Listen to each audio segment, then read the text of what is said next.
We are here with Cedefop Director James Calleja and Cedefop Deputy Director Mara Brugia, who will sum up the conference for us. So, James, why is it important for Cedefop to organize such events? National qualifications frameworks, and within the context of the NQF, are important tools for job mobility, for skills portability, for transparency of qualifications.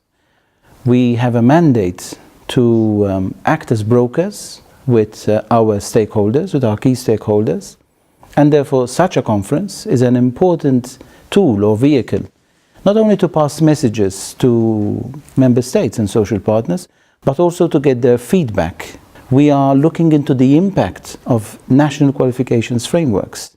We are looking at the impact that the NQF itself, since 2008, next year we will celebrate 10 years, have had on the learners, on the employers, on society as a whole. Why? Because qualifications is what gives people the empowerment for employability. Mara, can qualifications frameworks support Cedefop in its core task to promote vocational education and training in Europe? Qualification frameworks make the variety of VET qualifications more visible, and they also show that VET leads to different qualification levels, including the highest. So in this way, frameworks can really help to demonstrate the value of that.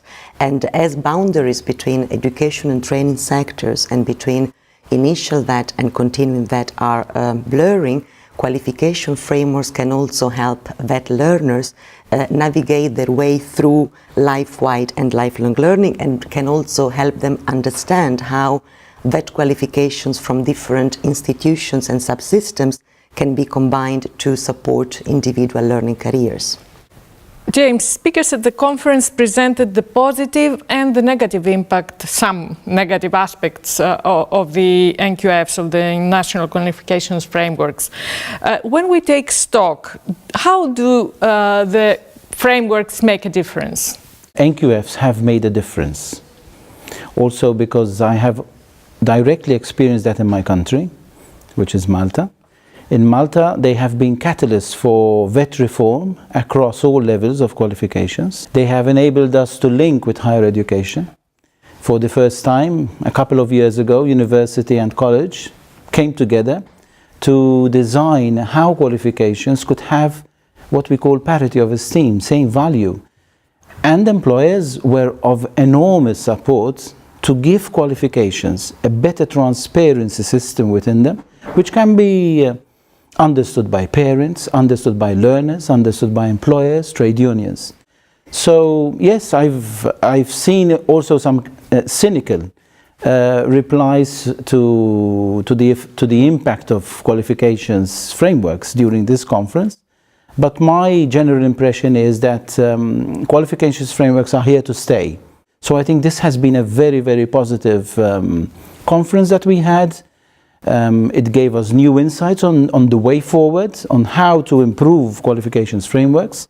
And I think it has built many bridges between countries in order to facilitate job mobility and skills portability. And the national qualifications frameworks have the potential to bridge the worlds of education and training and the world of work.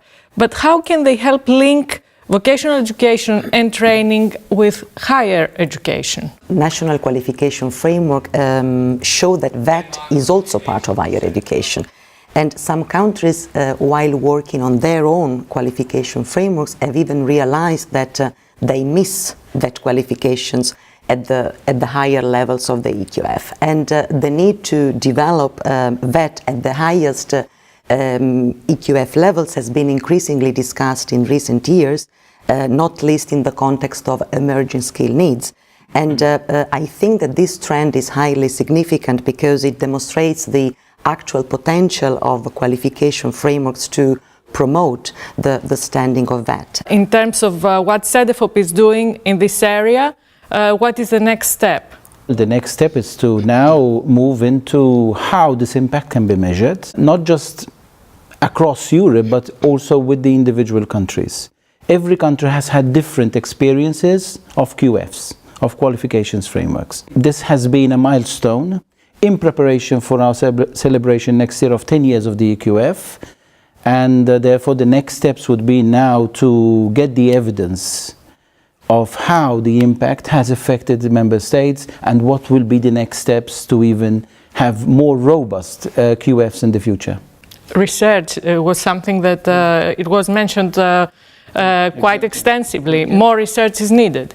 Yeah, definitely. And I think from our perspective, first of all, I agree with what James said, but I think that from our perspective, it will be important to work more and more on the role, potential and current of national qualification frameworks to help us in our work, which is our core business, to promote VET. Yeah? And so it will be important to contextualize our work in the national qualification frameworks within the overall work and research work that we are doing about VET. For example, our ongoing research about the changing nature and role of VET in Europe, because we should not forget that from the VET perspective, national qualification frameworks can indeed make a difference.